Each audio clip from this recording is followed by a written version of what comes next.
Good afternoon and welcome to Elevate Your Grind live from Benzinga 2024 in Hollywood, Florida. Today I have with me Ryan Seddon. How are you, Ryan? I'm doing great. How are you? Very good. Ryan is the principal and qualifier at SR Construction Services. That's a new word for me, so you're gonna have to forgive me on that little club. How's your Benzinga been so far? It's been great. It's good to see a lot of friendly faces that we've done business with for years, and certainly a lot of new ones with the macroeconomic pressure that everybody has felt over the last year and a half. It's certainly been bad in the regulatory performance. It's certainly been a little bit dampening the industry, but I think everybody is looking forward to a very productive 2024 beyond. Rep being on the ballot, new license holders finally being announced, or at least we're looking forward to much more productive.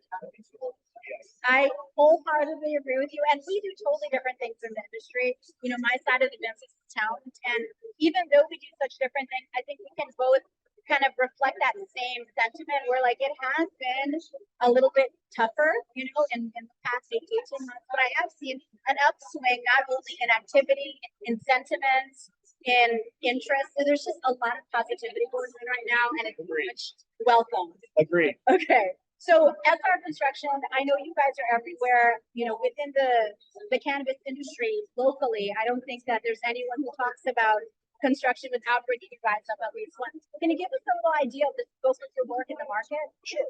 SR Construction, we are a Division I statewide commercial and industrial contractor with a heavy focus in the cannabis industry. In cannabis, it is such a niche industry from a cultivation and processing side, understanding those client needs, being able to prepare these facilities for not only the production but to stand the test of time. It's a very niche market for tolerances from a mechanical, electrical standpoint, and that's where we, along with the industry, have grown over the years from its infancy for us 7-8 years ago.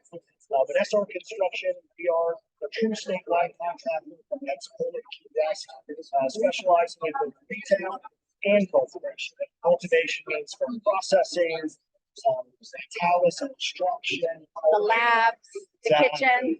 C1D1s. Oh my gosh. All the way to the large scale of cultivation. Curious, how big is your team? We're about 45 strong on any given day. Certainly with the market and pending larger projects. Right. You got to flex. Which is good business. This is true. We're not in it for today. We're here for tomorrow. We choose to make relationships with clients that stand the test of time, difficulties, the headwinds, macroeconomics. So that is something on this front of my team is that we have stood the ups and the downs. Right. You know, we're here to stay. We want to be one of the premier contractors that have brought, you know, both medical and recreational to the state. Oh man. Well, I'll talk about that in a minute because I do want to make a comment. It's like when you talk about building relationships with your clients, it's hard enough to be an MMTC, right? It's hard enough to be an operator. Everything is changing on the regulatory part of what they do. At the very least, if they have a trusted partner, right, in this, I feel like it takes a lot of the pressure and a lot of maybe the danger, sure, right, out of what they do because they have someone they trust. A lot of the risk, you know, we promote a transparency program. We prefer to do negotiated work. Certainly, bid work is at the core of our industry and we're both to compete. But the bid process is long and arduous and time consuming, right? So we believe that most of our partners, MSOs and others, they're looking for that ROI, right? It's not about the credit, the change order, they're taking an extra week to get that project done. It's about creating that brand awareness, getting the doors open, all of the regulatory pressures, you know, not only from the municipalities, but now we have DOH and others that certainly have their say. A lot of hands in the pot, you know. So our goal is to really partner with these clients on the transparency platform where we can really accelerate their role, right? We like to say that we're a third-party scalable extension of your organization, right? Where a lot of these newer clients, whether they're experiencing financial pressure and they're thin from a resource perspective on the team, that's where the heavy that we have, and SR can step in and guide them, provide the data, the paper, all of those things, so that, you know, we can have kind of a team behind them where they can do it with 2 or 3 people on their side. Right. That's all it takes for them. It takes a lot of the lift out. So that being said, let's talk about Florida specifically. I know this is where you do the bulk of your business.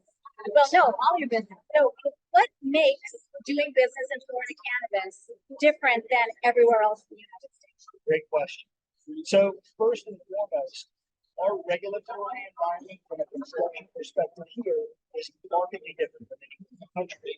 Interestingly enough, as you move throughout the Midwest and Northeast, there are reciprocities in place for licensing, right? So if Okay. you're a general contractor in South Carolina, there are reciprocity in several other states. Yes. Oh, okay. Where Florida, New York, and California have zero reciprocity. It's like, you gotta be licensed with us and that's it. Right, because the building codes and the environment are so different because of the hurricanes, Or the earthquakes and the, Well, thank God we don't have those. well, I'm talking about California, but states like that. Concern. Yes. Because of the unique environment related to the hurricanes, the coastal areas that we all live in. Gators. The regulatory pressure from a building standpoint is markedly different than anywhere else in the country. So where you may have an MSO that comes from the north as well. In Chicago, we were able to roll out, 25 of these things in a 6 or 8 month period of time. It's just not feasible.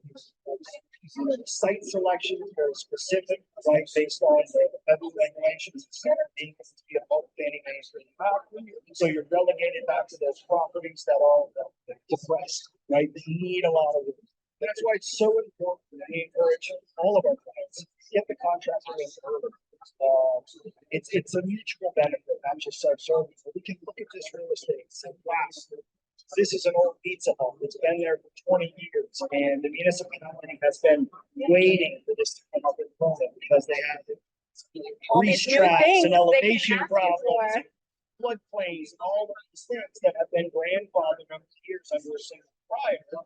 And now that is changed hands under a permit, everything must be set.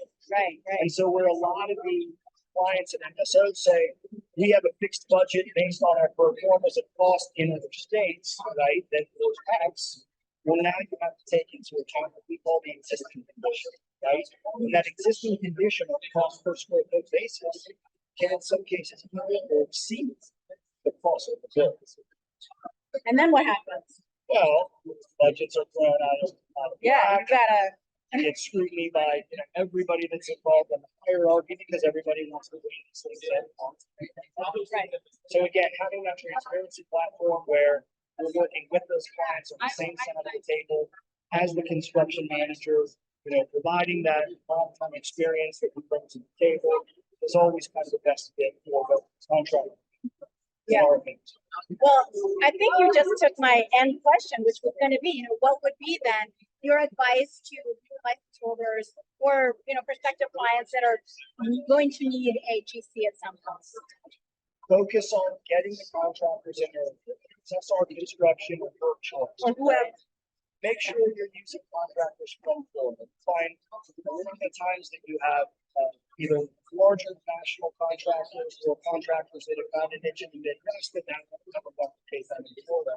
And it's just not possible. You really need that long-term experience, understanding municipalities, building code, structures. Unlike anything, it's relationships. Right. So, right. I've been in the business in Florida, based.